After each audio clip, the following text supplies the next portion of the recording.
happening? We're selling out to foreigners. They're taking over everything.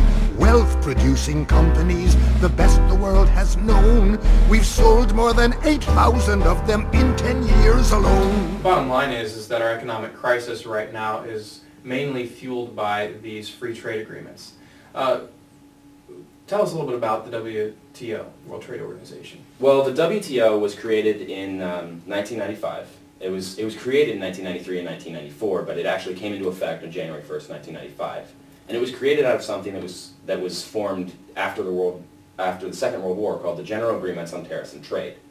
And what the GATT was intended to do was liberalize trade internationally, increase the amount of freight that was being transported between countries. Literally, just sheer volume of trade had to go up, and to lower barriers to trade like taxes and tariffs. The WTO is sort of the end result of all this liberalizing free trade markets. And unfortunately, what it has done is created a disadvantage for developed countries, especially developed countries like the United States. 30 or 40 years ago, the United States produced everything in the world because countries in Asia, Africa, Middle East, South America, they were still developing. They had no productive capacity.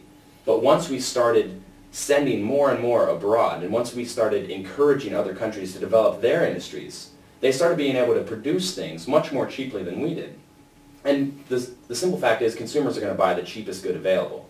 Consumers are always going to buy the same quality product at a lower price if they can. And other countries could simply produce quality products at lower prices than the United States.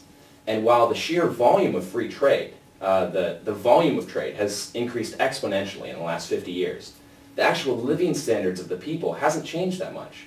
The United States has more disparity between the rich and the poor than they did 50 years ago.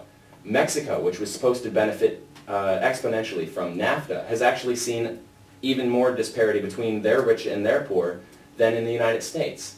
Free trade agreements basically create millionaires and poverty at the same time. And that's the unfortunate side effect that no one really saw coming. But because those elites that benefit are so influential, they can hinder any government's attempts to regulate trade agreements.